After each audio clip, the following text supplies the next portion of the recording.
The World Bank says the risks of a global recession are growing on a daily basis. It comes as the bank flagged inflation as the most challenging macroeconomic problem facing South Africa and many other countries in the region. The bank's latest economic outlook also revealing that global headwinds are slowing the continent's economic growth and hindering progress on poverty reduction.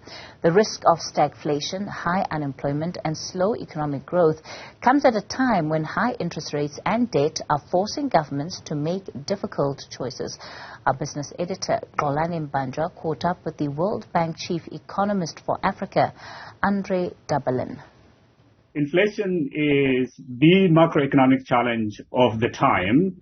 And as you know, inflation can be extremely hard on the poor. It's bad for everyone, but it's particularly bad for the poor because it is a form of a tax on the poor. They spend a lot of their budget on food, and food is now the major driver of inflation. So when in fact prices go up, the value of their money and their budgets go down.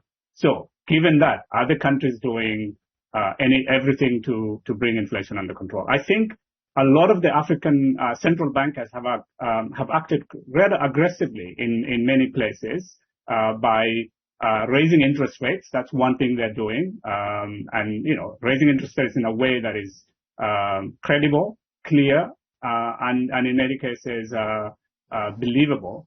But the African countries are also doing more. I mean, they're trying to increase production, particularly in production of food, which is a major source of inflation. Let's look at economic growth forecasts for countries such as Nigeria and South Africa.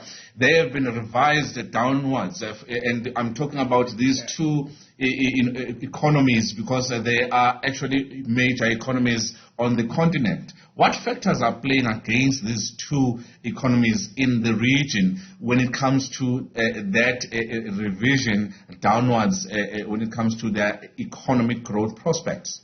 The economic growth for South Africa and Nigeria are weighed down by the same forces that are actually weighing down economic activity in a lot of sub-Saharan Africa, but then they also have some peculiarities that are specific to those countries, right? So let me spell out what the big issues are globally for the region.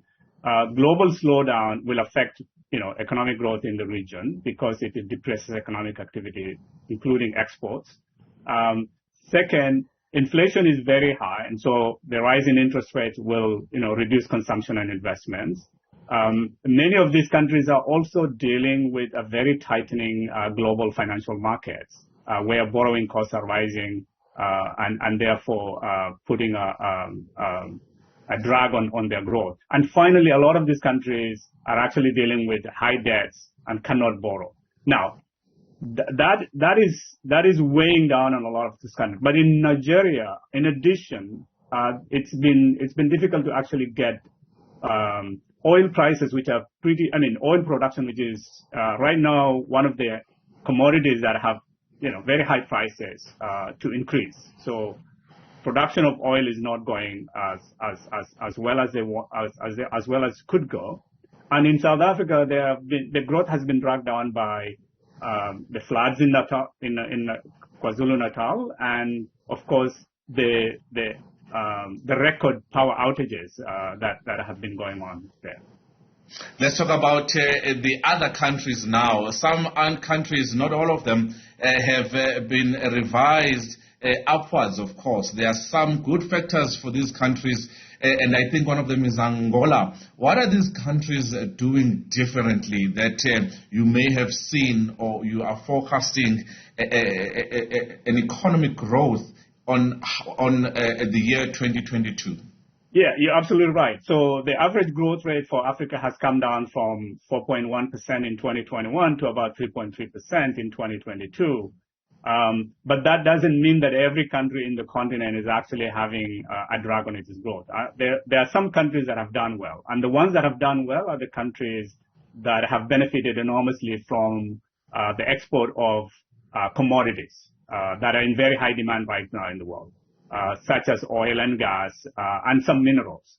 So a country like Angola, but a lot of other oil exporters have actually benefited from the current run of oil prices. COVID-19 is something that has been a buzzword, but of course, earlier this year we saw the Russia war in Ukraine having really taken over the fears and the volatility right across the globe. How has that affected countries on the African continent? The most immediate impact that has been felt across the continent is, of course, a run-up on prices of food, fertilizer, and fuel. The disruption of supply chains in trading on those goods have really led to a significant rise in inflation. And that inflation has in turn led to rising food insecurity in a lot of these countries. Now, food insecurity was rising before the Ukraine war, but the Ukraine war has really supercharged it. And so a lot of countries now are battling high inflation, food insecurity, and very serious threats to poverty reduction. Progress in poverty reduction. Does the World Bank feel that a global recession is still on the cards? And if not, what factors do you want to see before you can make that determination? And lastly, do you feel that we have reached a peak as the world when it comes to the inflationary pressures and increases that we have seen in the past couple of months? Let me start with the last question. It's hard to tell whether, in fact, global inflation has peaked because different countries at different levels and different factors are driving inflation in different countries. So there could be countries where inflation has peaked and may even be coming down, and there will be others that inflation is still going on because some of the drivers of inflation are probably imports that are still disrupted and are commanding very high prices. So it's hard to tell whether global inflation has peaked. Now, on whether, in fact, we foresee recession in the bank, we think that there's a very high risk right now that there's going to be global recession. We are not there yet, but we think that the risks are rising. And the reason why we think so is because there is a possibility that when the central bankers, in an attempt to control inflation, raise interest rates too fast, too much, there is a possibility that, in fact, the economy will dip into a recession. So what we would be observing and watching in the next few months is just how quickly economic activity will come to a halt in a lot of these major economies in the world.